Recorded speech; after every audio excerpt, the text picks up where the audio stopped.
Increasing and decreasing functions बहुत important topic है, और जैसा मैं बताऊंगा आप उसको समझेंगे तो आपको ये सबसे आसान लगेगा। इंक्रीजिंग फंक्शंस, देखिए इंक्रीजिंग फंक्शंस मतलब इंक्रीज होने वाला function.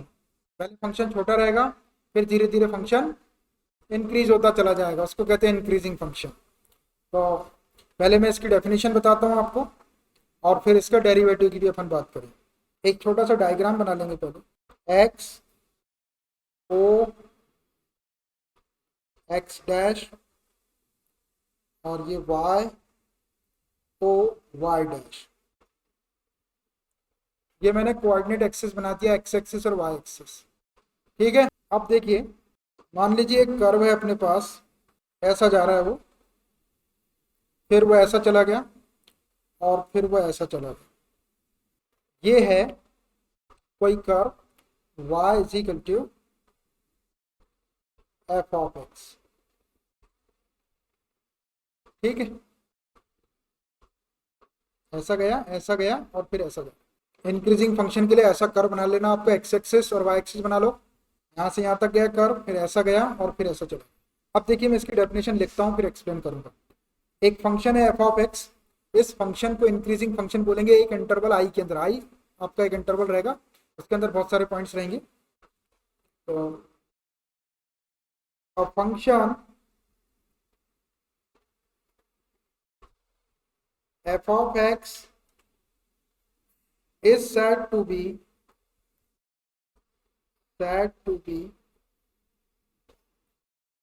increasing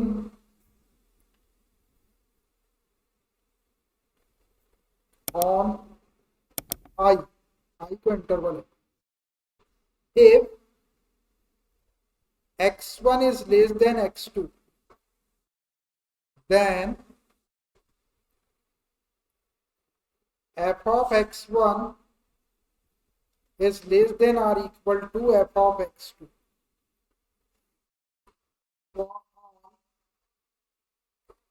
x1 x2 belongs to I।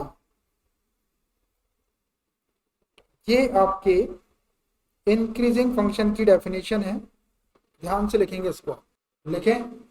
अब देखिए, अब फंक्शन एफ ऑफ एक्स, एक फंक्शन है f of x is said to be increasing. ये जो फंक्शन दिख रहा है एफ ऑफ एक्स, इसको इंक्रीजिंग फंक्शन कहते हैं ऑन आई, आई आपका इंटरवल है। इफ ये कंडीशन है x1 is less than x2, ये कोई पॉइंट होंगे, तो जो x1 पॉइंट है वो x2 से छोटा है। जैसे x1 की वैल्यू 1 है तो x2 की वैल्यू 5 है या 6 है या कुछ है, 1 से बड़ी वैल्यू या कोई भी रहे, तो x1 जो रहेगा वो x2 से छोटा रहेगा। ये कंडीशन आपको ध्यान रखना है कि x1 is less than x2। Then अगर x1 x2 से छोटा है तो इसी पॉइंट के ऊपर फंक्शन की वैल्यू निकाल लेंगे एफ ऑफ x1। तो ये वाली जो वैल्यू होगी वो less than or equal to f of x2 होगी। ये वाली वैल्यू जो पॉइंट छोटा था उसके ऊपर फंक्शन की जो वैल्यू आएगी एफ ऑफ x1, वो वैल्यू छोटी होगी, किससे?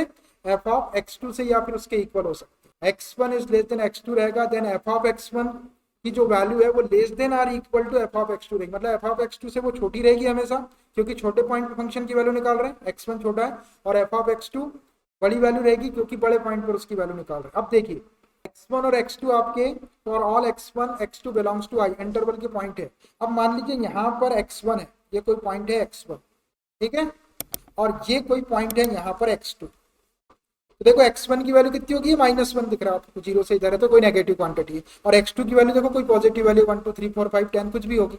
तो यहाँ पे ये वाली जो वैल्यू यहाँ से यहाँ तक जब जाएंगे तो ये फंक्शन की वैल्यू रहेगी y is equal to f of x होता है। x इज इक्वल टू अगर -1 है तो y इज इक्वल टू कोई पॉजिटिव वैल्यू आएगी इतनी बड़ी यहाँ पे। फिर ऐसे यहाँ पर आपका x2 है, ये x2 कोई पॉजिटिव वैल्यू है आपकी 10 है या 5 है कुछ, इसके ऊपर ये y की वैल्यू ये वाली, तो फंक्शन की वैल्यू ये वाली होगी। तो देखो ये वाली वैल्यू छोटी है और ये वाली वैल्यू बड़ी है, तो एफ ऑफ x1 के ऊपर जो वैल्यू है वो एफ ऑफ x2 के ऊपर जो वैल्यू है उससे लेस है। F of x1 is less then f of x2। दिख रही है आपको, यहाँ पे कहीं पे भी आप पॉइंट ले लो, मैंने यहाँ पे x1 लिया था, यहाँ पे x2 लिया था, तो यहाँ पर एफ ऑफ x1 की वैल्यू और यहाँ पर एफ ऑफ x2 की वैल्यू देख लो, ये वाली वैल्यू छोटी है किससे, ये वाली वैल्यू से। तो F of x1 is less then f of x2, आप यहाँ नहीं लेना चाहते, आप x1 को यहाँ लेना चाहते हैं और x2 को आप यहाँ ले रहे हैं, तो x1 के ऊपर फंक्शन की वैल्यू ये हो गई एफ ऑफ x1, और x2 के ऊपर फंक्शन की वैल्यू ये हो गई एफ ऑफ x2। तो देखो ये वाली वैल्यू छोटी है और ये वाली वैल्यू बड़ी है, तो F of x1 is less then f of x2 आ रहा है। हर जगह आप कहीं से भी लेंगे तो F of x1 is less then f of x2 आएगा। क्यों? क्योंकि x1 जो है वो x2 से छोटा है। अब यहाँ देखिए आप, मान लीजिए x1 यहाँ पर है, ये x1 है और यहाँ पर ये x2 है, तो यहाँ पर x1 की वैल्यू ये एफ ऑफ x1 हो गई, y की वैल्यू हो गई एफ ऑफ x1, और ये इतनी ही वैल्यू एफ ऑफ x2 की भी है। देखो ये कर्व ऐसा गया कि यहाँ पे एक कांस्टेंट गया है, यहाँ पे y की वैल्यू सेम है, एफ ऑफ x की वैल्यू सेम, मतलब जितनी वैल्यू, जैसे मान लीजिए यहाँ पर वैल्यू एफ ऑफ x1 की वैल्यू x1 पॉइंट के ऊपर 10 है, तो यहाँ पर x2 की वैल्यू ये है, इसके ऊपर एफ ऑफ x2 की ये वाली वैल्यू भी 10 ही होगी। देखो दोनों वैल्यू बराबर दिख रही है आपको, y की वैल्यू बराबर है ना, यहाँ से आप, यहाँ तो x की वैल्यू चेंज हुई, y की वैल्यू तो चेंज हुई नहीं, तो यहाँ से यहाँ तक ये फंक्शन सीधा गया था, ऐसा कांस्टेंट एक जैसा गया था। तो यहाँ पर f of x1 is equal to f of x2 आ रहा है, किसके ऊपर? x1 is less than x2, x1 आपका x2 से छोटा है, देख लो आप, यहाँ पर x1 है आपका और यहाँ पर आपका x2 है, ये वैल्यू ये है और ये वाली वैल्यू ये, x1 की वैल्यू x2 से छोटी है, लेकिन f of x1 f of x2 के इक्वल आ रहा है इतने पोर्शन के लिए, तो यहाँ पे लिखा हुआ है f of x1 is less than or equal to f of x2। जब ये कर्व ऐसा जाएगा सीधा ऐसा, तो फिर दोनों वैल्यू इक्वल हो जाएगी, इसलिए ये लेस देन का भी साइन है और इक्वल टू का साइन है, मतलब एफ ऑफ x1 जो है वो एफ ऑफ x2 से छोटा रहेगा, लेकिन इस केस के अंदर यहाँ पर f of x1 f of x2 के इक्वल हो जाएगा, लेकिन x1 आपका x2 से छोटा ही रहेगा, भले ही f of x1 f of x2 के इक्वल हो जाए या F of x1 f of x2 से छोटा रहे, लेकिन x1 आपका x2 से छोटा ही रहेगा। ये कंडीशन है x1 is less than x2, then f of x1 is less than or equal to f of x2। पहले फंक्शन छोटा था, ये कम वैल्यू थी फंक्शन की, धीरे धीरे फंक्शन की वैल्यू बड़ी होती जा रही, फिर ये फंक्शन थोड़ी देर कांस्टेंट चला है, जितनी वैल्यू यहाँ थी उतनी वैल्यू यहाँ आ रही, फिर ये और वैल्यू बढ़ती जा रही, तो इस फंक्शन को इंक्रीजिंग फंक्शन बोलेंगे। इसके लिए कंडीशन है x1 is less than x2, then f of x1 is less than or equal to f of x2। मैंने ये इक्वल टू वाली वैल्यू के लिए भी बता दिया आपको और लेस देन वाली वैल्यू के लिए भी बता दिया। तो आपको याद रखना है कि x1 जब x2 से छोटा रहेगा तो इंक्रीजिंग फंक्शन के लिए f of x1 is less than or equal to f of x2। अगर ऐसी कंडीशन आ गई तो ये फंक्शन इंक्रीजिंग हो जाएगा। अभी थोड़ा सा जैसे जैसे अपन आगे बढ़ेंगे आपको चीजें और क्लियर होती जाए। तो ये हो गया आपका इंक्रीजिंग फंक्शन। इंक्रीजिंग फंक्शन में आप ऐसा याद रखिए कि पहले फंक्शन छोटा रहता है, बाद में फंक्शन बड़ा होते जाता है, लेकिन कहीं पर अगर वो एक जैसा चला गया ऐसा कांस्टेंट तो उसकी वैल्यू इक्वल हो जाती है। F of x1 is less than or equal to f of x2 आपके इंक्रीजिंग फंक्शन को शो करता है। अब एक होता है स्ट्रिक्टली इंक्रीजिंग, इसके बाद का फंक्शन है स्ट्रिक्टली इंक्रीजिंग। चलिए दूसरा स्ट्रिक्टली इंक्रीजिंग। देखिए छोटा सा डायग्राम बना लीजिए इसका, x O O x dash y O y dash. देखिए ये कोई कर्व है y is equal to f of x, देख रहे हैं आपको। अब y is equal to f of x, strictly increasing की बात करें, मैं इसकी डेफिनेशन लिख देता हूं, उसके बाद फिर एक्सप्लेन करता हूं इसको। और function f of x is said to be strictly increasing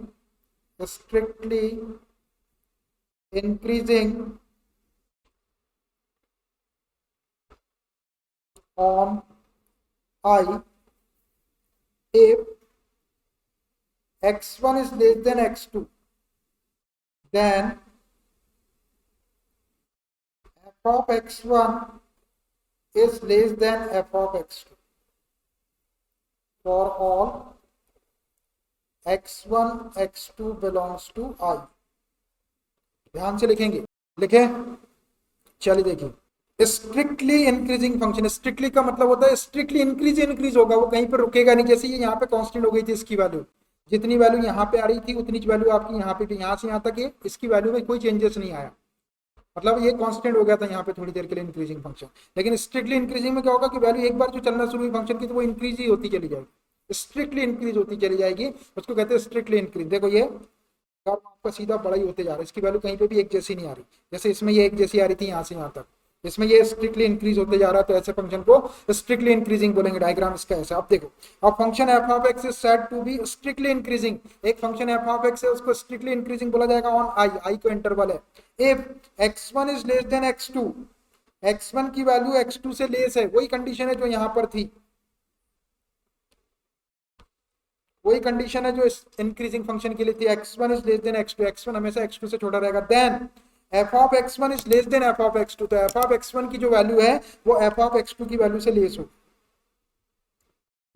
देखिए इसमें ये इक्वल टू वाला साइन गायब हो गया, इसमें वही का वही लिखा है, f of x1 is less than f of x2 था, इसमें भी f of x1 is less than f of x2, यहाँ पे इक्वल टू का भी साइन था, इसमें इक्वल टू का साइन नहीं आएगा। क्यों नहीं आएगा? क्योंकि इसमें इक्वल वैल्यू फंक्शन की कहीं पे आई नहीं रही। अब देखो x1 x2 से छोटा रहेगा तो f ऑफ x1 पॉइंट के ऊपर जो फंक्शन की वैल्यू निकालेंगे वो वैल्यू x2 पॉइंट के ऊपर फंक्शन की जो वैल्यू निकालेंगे उससे छोटी मिलेगी। देखिए यहाँ पे x1 है, ध्यान से देखना, तो x1 के ऊपर यहाँ पे फंक्शन की वैल्यू निकालो तो मान लीजिए ये आ गई 1 आ गई या कुछ भी आ गई आपकी y की वैल्यू पॉजिटिव वैल्यू, फिर यहाँ पर x2 है आपका, तो x2 के ऊपर फंक्शन की वैल्यू इतनी आई, तो दिख रही ना आपको x1 की वैल्यू कम दिख रही और x2 की वैल्यू ज्यादा दिख रही, तो f ऑफ x1 इज लेते हैं f ऑफ x2 हो गया। देखो x1 आपका नेगेटिव था यहाँ पे और x2 आपका पॉजिटिव था, तो x1 x2 से छोटा है। अगर अपन x1 को यहाँ ले लें और x2 को यहाँ ले लें तो x1 की वैल्यू यहाँ पर इतनी है, x1 की वैल्यू के ऊपर f ऑफ x1 की वैल्यू इतनी है और f ऑफ x2 की वैल्यू इतनी होगी। देखो यहाँ से भी देखो कि f of x1 is less than f of x2, कहीं से भी लेंगे आप तो f ऑफ x1 जो है वो f ऑफ x2 से छोटा ही आएगा। मतलब ये फंक्शन कैसा है? स्ट्रिक्टली इंक्रीजिंग है, ये स्ट्रिक्टली इंक्रीज होगा। तो कंडीशन देख लो, कंडीशन तो एक जैसी जो x1 is less than x2 दोनों में। इंक्रीजिंग फंक्शन में f of x1 is less than r equal to का भी साइन आता था f ऑफ x2, क्योंकि फंक्शन थोड़ी देर के लिए कांस्टेंट चला था, x1 के ऊपर और x2 के ऊपर दोनों के ऊपर उसकी वैल्यू इक्वल आ रही थी यहाँ पर, लेकिन इसमें x1 x2 के ऊपर कहीं पे भी वैल्यू इक्वल आएगी नहीं, ये फंक्शन हमेशा इंक्रीज होता जाएगा, इसलिए x1 is less than x2 रहेगा, then f of x1 is less than f of x2 होगा। f ऑफ x1 पॉइंट के ऊपर फंक्शन की वैल्यू x2 पॉइंट के ऊपर फंक्शन की वैल्यू से छोटी रहेगी, तो पहले छोटी वैल्यू है बाद में बड़ी हो रही थी। इंक्रीजिंग फंक्शन पहले फंक्शन छोटा रहता है बाद में बड़ा होता है। देखो यहाँ पे फंक्शन की वैल्यू कम है, धीरे धीरे ये फंक्शन इंक्रीज होते होते होते होते ये इसकी वैल्यू बड़ी होती है, जितना आगे जाएंगे तो ये बढ़ता जाएगा, तो ये स्ट्रिक्टली इंक्रीजिंग फंक्शन है, इसकी वैल्यू इंक्रीज ही इंक्रीज होगी। दोनों में डिफरेंस समझ में आया? ये दो बताया मैंने आपको, इंक्रीजिंग और स्ट्रिक्टली इंक्रीजिंग। अब मैं दो और बता देता हूँ आपको, डिक्रीजिंग और स्ट्रिक्टली डिक्रीजिंग, तो सारी चीज क्लियर। और एक और बता दूंगा आपको, नाइदर इंक्रीजिंग नॉर डिक्रीजिंग। ठीक है, धीरे धीरे समझ में आता है, मैं आगे का जैसा बताऊंगा तो आपको पीछे की चीजें और वो साथ में मिला के क्लियर होती चली जाएगी। डिक्रीजिंग फंक्शंस, तो डिक्रीजिंग फंक्शन क्या होता है देख लो, इसका पहले ग्राफ बनाते हैं, छोटा सा डायग्राम बना लो, वही एक्स एक्सिस और वाई एक्सिस बना लो, ये एक्स ओ एक्स डैश, ये वाई ओ वाई डैश, ये एक्स एक्सिस वाई एक्सिस बना लिया मैंने। एक ऐसा कर्व बना लो आप, कुछ इस टाइप का बना, कैसा ही बना सकते हैं। ये है y is equal to f of x, decrease करा मैंने, इसकी वैल्यू को पहले ज्यादा लिया फिर उसको धीरे धीरे कम किया। डिक्रीजिंग फंक्शन, इसकी डेफिनेशन लिखता हूं मैं, a function f of x is said to be decreasing on I interval है, if x1 is less than x2, यहां भी condition x1 is less than x2 है, then f of x1 is greater than or equal to f of x2। ध्यान से लिखना, for all x1 x2 belongs to I। अब देखिए, अब function f of x is said to be decreasing on I, एक function f of x है उसको interval I के अंदर डिक्रीजिंग कहा जाता है, लेकिन कब? if x1 is less than x2, x1 की वैल्यू x2 से छोटी है, पहले भी दोनों केसेस में वैसी थी, अभी भी x1 की वैल्यू x2 से छोटी रहेगी, देन इस पॉइंट के ऊपर फंक्शन की वैल्यू और इस पॉइंट के ऊपर फंक्शन की value f of x1 is greater than or equal to f of x2, मतलब x1 पॉइंट के ऊपर फंक्शन की वैल्यू निकालेंगे f ऑफ x1, वो वैल्यू x2 पॉइंट के ऊपर फंक्शन की जो वैल्यू निकालेंगे f ऑफ x2 उससे ग्रेटर रहेगी या फिर उसके इक्वल रहेगी। देखो मान लीजिए यहां पर x1 है आपका, ये x1 है और यहां पर आपका x2 है, ठीक है, तो ये x1 आपका नेगेटिव है इधर दिख रहा है आपका, और x2 आपका यहाँ पॉजिटिव। देखो x1 की वैल्यू x2 से छोटी है, देख रही है, x1 कहीं पे भी लेंगे तो x1 x2 से छोटा ही आएगा। अब देखो x1 के ऊपर ये इतनी बड़ी वैल्यू यहाँ पे है फंक्शन की वैल्यू, ये है f ऑफ x, तो ये बहुत बड़ी वैल्यू दिख रही है पॉजिटिव वैल्यू, और ये x2 के ऊपर देखो फंक्शन की वैल्यू यहीं तक दिख रही है अपने को यहाँ पर, तो ये वाली वैल्यू ज्यादा है और ये वाली वैल्यू कम है, तो x1 पॉइंट के ऊपर जो फंक्शन की value f of x1 is greater then f of x2, ये ग्रेटर देन आ गई यहाँ पर, ग्रेटर देन आ गई, एफ ऑफ x1 की वैल्यू एफ ऑफ x2 की वैल्यू से ग्रेटर है या ज्यादा है। देखिए कहीं से भी ले लो आप, यहाँ से ले लिया आपने, यहाँ पे x1 को ले लिया और यहाँ पे x2 को ले लो, तो x1 की वैल्यू यहाँ से इतनी आई, एफ ऑफ x1 की वैल्यू, और यहाँ से x2 की वैल्यू इतनी है, तो देखो ये वाली वैल्यू ज्यादा है, f of x1 is greater then f of x2, कहीं से भी देख रहे हैं आप तो F of x1 is greater then f of x2 आ रहा है। अब ये यहाँ पे देखिए आप, यहाँ पे फंक्शन एक जैसा कांस्टेंट चलाया है मैंने इसको, क्योंकि इक्वल टू का साइन भी है यहाँ पे, तो यहाँ पे x1 है आपका और यहाँ पे x2 है, तो x1 के ऊपर फंक्शन की वैल्यू ये है और x2 के ऊपर फंक्शन की वैल्यू ये है, x1 आपका x2 से छोटा ही है, और ये जितनी वैल्यू मान लीजिए अगर 10 है तो ये भी आपकी 10 ही है, क्योंकि फंक्शन जो है कांस्टेंट चला है ग्राफ आपका, ये 10 है तो ये दोनों 10 10 हो गए, x1 के ऊपर भी फंक्शन की वैल्यू 10, y1 के x2 के ऊपर भी फंक्शन की वैल्यू 10, तो इसलिए ये इक्वल टू का साइन आ गया यहाँ पर, मतलब f of x1 is equal to f of x2, f of x1 is greater than or equal to f of x, मतलब f of x1 f of x2 से या तो ग्रेटर होगा या फिर उसके इक्वल भी हो सकता है। इक्वल कब होगा, जब ये ऐसा चलेगा फंक्शन, यहाँ पर इक्वल है, देख लो एफ ऑफ x1 और एफ ऑफ x2 की वैल्यू इक्वल है। तो डिक्रीजिंग फंक्शन कब रहेगा, जब x1 x2 से लेस रहेगा, लेकिन f of x1 is greater than or equal to f of x2 रहेगा। इसको याद ऐसे रखेंगे कि डिक्रीजिंग फंक्शन मतलब पहले फंक्शन बड़ा रहता है और बाद में फिर वो छोटा होता जाता है। देखो यहाँ पे फंक्शन की वैल्यू ज्यादा है, फिर ये धीरे धीरे नीचे आ रही थी, कम होती जा रही, कम होती जा रही, ये कम हो गई, और फिर ये कांस्टेंट चली इतनी जो, फिर ये और कम हो गई, ये कम होते होते होते होते होते चली जाएगी, कुछ जगह पे ये कांस्टेंट चल रही है, इसलिए इक्वल टू का sign.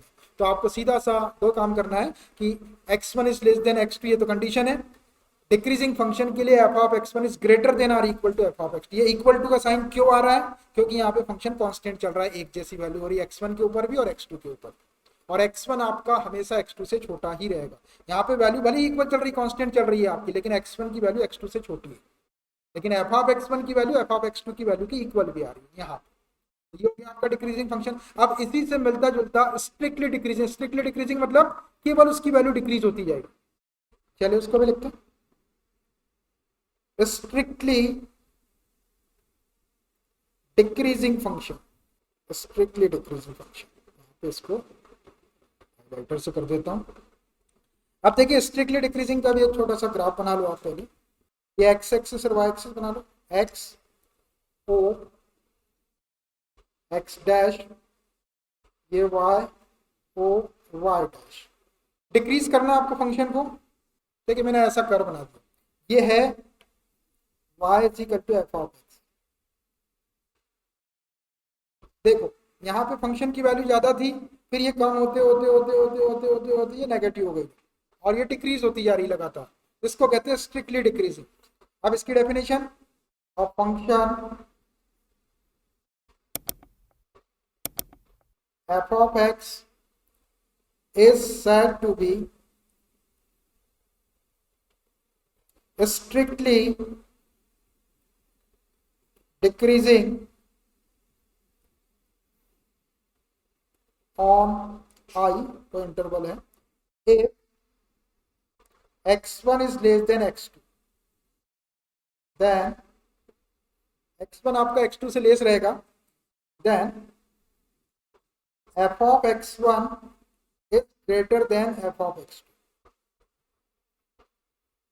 for all x1 x2 belongs to I। ध्यान से लिखेंगे, देखिए इसमें से इक्वल टू का साइन गायब हो गया क्योंकि ये स्ट्रिक्टली डिक्रीजिंग है।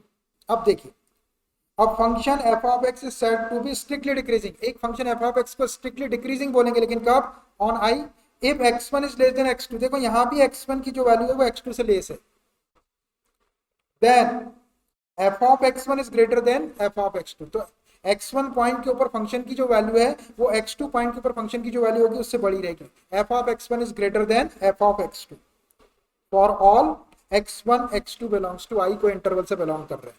अब देखो ये डायग्राम है आपके पास में स्ट्रिक्टली डिक्रीजिंग, पहले फंक्शन की वैल्यू इतनी थी, ये डिक्रीज होते होते होते होते डिक्रीज ही हो रही, यहाँ पे ये डिक्रीजिंग फंक्शन में वैल्यू कांस्टेंट चल रही थी, इसमें कहीं कांस्टेंट नहीं चल रही वैल्यू, सब ये लगातार डिक्रीज होता जा रहा फंक्शन, इसलिए इसको स्ट्रिक्टली डिक्रीजिंग बोलते हैं। अब देखिए मान लीजिए यहाँ पर x1 है और यहाँ पर x2 है, तो x1 के ऊपर फंक्शन की वैल्यू इतनी है, पॉजिटिव वैल्यू है, और x2 के ऊपर फंक्शन की वैल्यू ये वाली है, नेगेटिव वैल्यू, तो f of x1 की वैल्यू f of x2 से ग्रेटर है, x1 आपका x2 से छोटा ही है, f of x1 is less than x2, लेकिन f of x1 की वैल्यू f of x2 से बड़ी है। अगर आप x1 को यहाँ ले लेते हैं और x2 को आप यहीं ले लेते x2, ये x1 की वैल्यू इतनी बड़ी हो गई, ये एफ ऑफ x1 हो गया, और x2 यहाँ पे है, इसकी वैल्यू इतनी होगी। देखो एफ ऑफ x1 की वैल्यू एफ ऑफ x2 की वैल्यू से ज्यादा है, लेकिन x1 आपका x2 से छोटा है।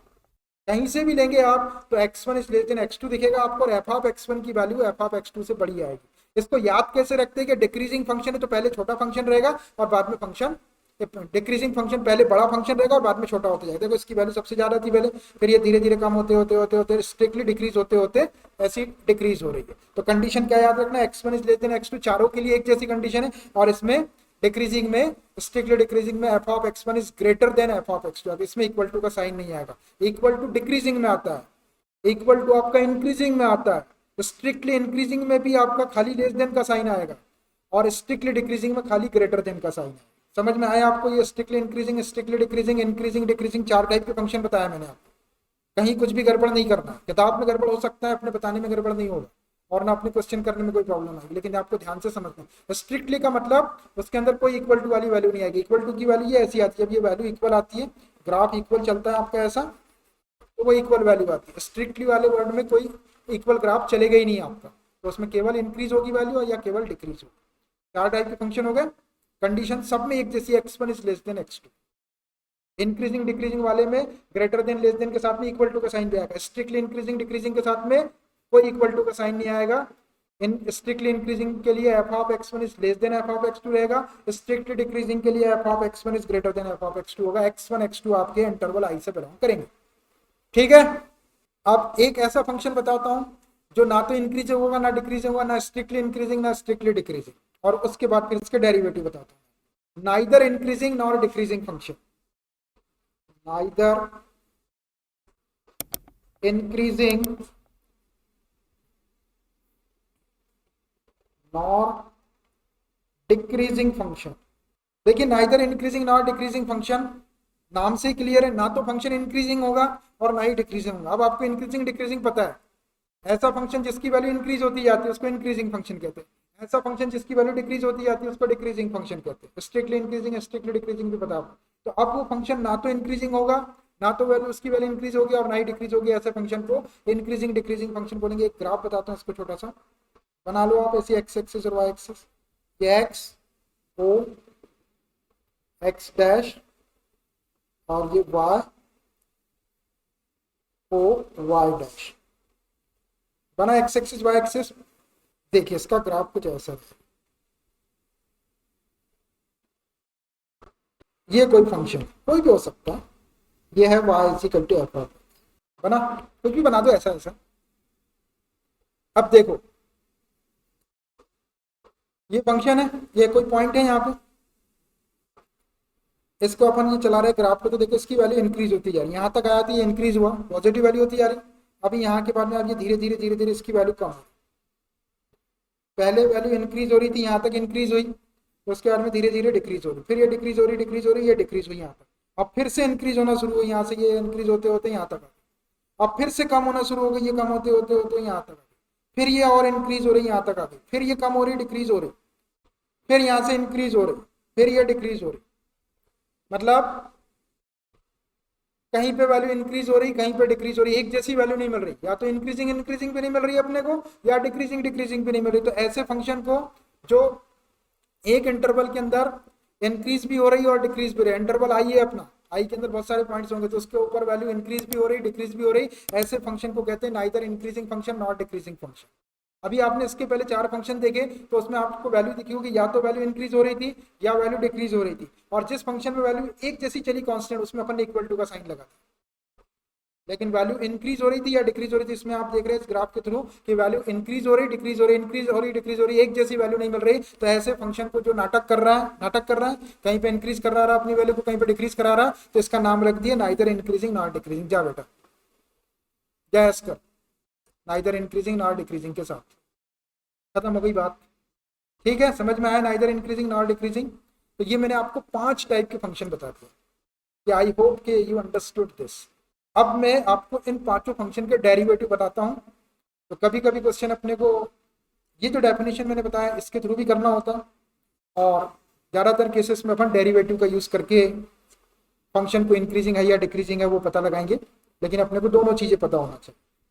ठीक है, तो बेसिक कॉन्सेप्ट यही था। अब मैं इसके डेरिवेटिव बताता हूँ। डेरिवेटिव बहुत ही आसान, ठीक, आराम से आपने डायग्राम बना ली, सब कुछ कर ली। अब डेरिवेटिव ऑफ फंक्शंस, क्योंकि अपने चैप्टर का नाम है एप्लीकेशन ऑफ डेरिवेटिव, अपने को यूज डेरिवेटिव का ही करना है। लिखो डेरिवेटिव्स ऑफ फंक्शंस। ये जो अपन ने अभी फंक्शन डिस्कस किए हैं, increasing function, decreasing function, strictly increasing function, strictly decreasing function, neither increasing function nor decreasing function, इसके डेरिवेटिव कैसे लें। जैसे y equal to f of x रहता है आपका फंक्शन, तो अगर अपन इसको डिफरेंशिएट करें तो dy by d x, y को डिफरेंशिएट करें तो, और अगर अपन एफ ऑफ एक्स को डिफरेंशिएट करें तो एफ डैश ऑफ एक्स। दोनों में से अपन डेरिवेटिव के लिए कोई भी सिंबल यूज कर सकते हैं। dy बाई डी एक्स भी कर सकते हैं, dy बाई डी एक्स का मतलब भी डेरिवेटिव होता है, और एफ डैश ऑफ एक्स का मतलब भी डेरिवेटिव होता है। ठीक है, ये मैंने आपको ऐसे बता दिया, ये मालूम है आपको, ठीक। अब देखिए, for increasing function, increasing function, increasing function के लिए जो डेरिवेटिव है dy by d x is greater than or equal, और अगर आप derivative f dash of x ले रहे हैं is greater than or equal to 0। देखिए, अगर आपका इंक्रीजिंग फंक्शन रहेगा तो उसका जो डेरिवेटिव होगा dy बाई डी एक्स या एफ डैश ऑफ एक्स, वो या तो 0 के इक्वल होगा या फिर 0 से ग्रेटर होगा। 0 से ग्रेटर होने का मतलब कोई पॉजिटिव क्वांटिटी मिलेगी आपको, 0 भी मिल सकता है और 0 से बड़ी क्वांटिटी भी मिल सकती है। तो 0 से बड़ी क्वांटिटी मतलब कोई पॉजिटिव क्वांटिटी मिली तो फंक्शन कैसा हो जाएगा आपका, इंक्रीजिंग हो जाएगा। F dash of x is greater than or equal to 0, ऐसा भी बोल सकते हो। इसका मतलब है इसमें 0 भी है और 0 से बड़ी जितनी भी क्वांटिटी होती है सारी पॉजिटिव है। 0 ना तो पॉजिटिव होता है ना ही नेगेटिव होता है। अगर 0 है या 0 से बड़ी मतलब कोई पॉजिटिव वैल्यू है डेरिवेटिव की, तो वो कैसा फंक्शन होगा, इंक्रीजिंग फंक्शन होगा। आप डेरिवेटिव को dy by d x is greater than or equal to 0 बोलो या f dash of x is greater than or equal to 0 बोलो, बात एक ही है। तो ये है इंक्रीजिंग फंक्शन की condition. Second, for strictly increasing function, strictly increasing function, strictly increasing function के लिए जो डेरिवेटिव है dy बाई डी एक्स वो केवल ग्रेटर देन 0 होगा, और एफ डैश ऑफ एक्स है अगर डेरिवेटिव तो ये भी आपका ग्रेटर देन 0। स्ट्रिक्टली इंक्रीजिंग के लिए डेरिवेटिव को 0 से बड़ा लेना। 0 से बड़ा मतलब कोई पॉजिटिव क्वांटिटी अगर आती है तो वो जो फंक्शन होगा वो स्ट्रिक्टली इंक्रीजिंग होगा, चाहे आप dy बाई डी एक्स बोलो डेरिवेटिव को, चाहे एफ डैश ऑफ एक्स बोलो। 0 से बड़ा मतलब कोई पॉजिटिव क्वांटिटी। तो अपन क्या करेंगे, कोई फंक्शन आपको दिया रहेगा, उस फंक्शन को अपन ने डिफरेंशिएट करें, वो डिफरेंशिएट करने के बाद में उसकी वैल्यू अगर ग्रेटर देन 0 आ गई तो वो स्ट्रिक्टली इंक्रीजिंग बोल देंगे। Greater than or equal to 0 आ रही तो उसको इंक्रीजिंग बोल देंगे। ऐसे ही आगे के भी है।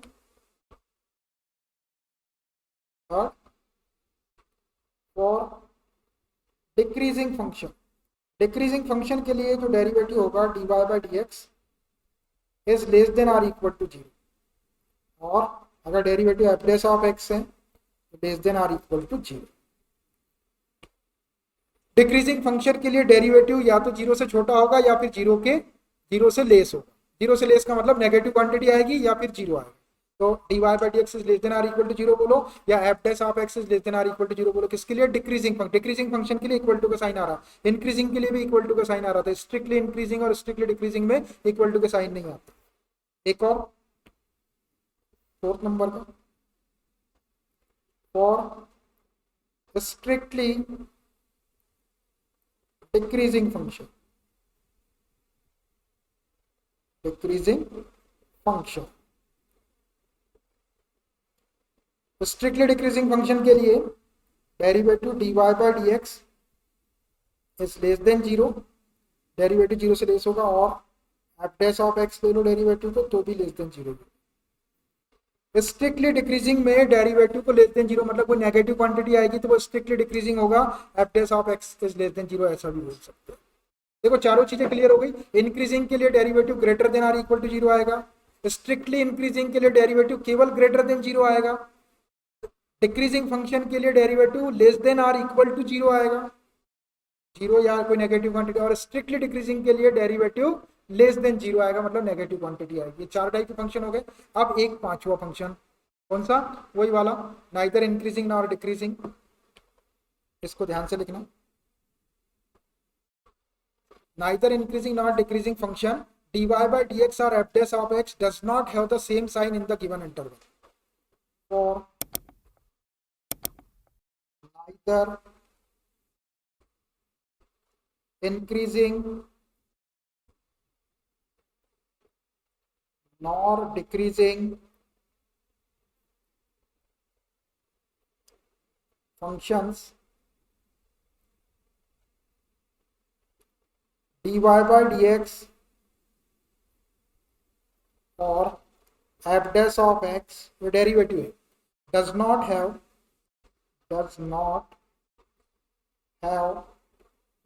सेम साइन, साइन बोले तो चिन्ह वाला sign, positive negative, same sign in the given interval. देखिए इसका मतलब समझ लीजिए। For neither increasing not decreasing function dy by dx मतलब उसका डेरिवेटिव या f dash of x derivative बोला, does not have same sign in the given interval. Given interval के अंदर उनका साइन सेम नहीं रहेगा। मतलब अपन डेरिवेटिव निकालेंगे dy by, जैसे एक इंटरवल अपन ने 0 से पाई लिया, 0 से लेके पाई तक, 0 से 180 तक, तो 0 से 90 तक के उसका डेरिवेटिव पॉजिटिव आ रहा है और 90 से 180 तक के उसका डेरिवेटिव कैसा आ रहा है? नेगेटिव आ रहा है।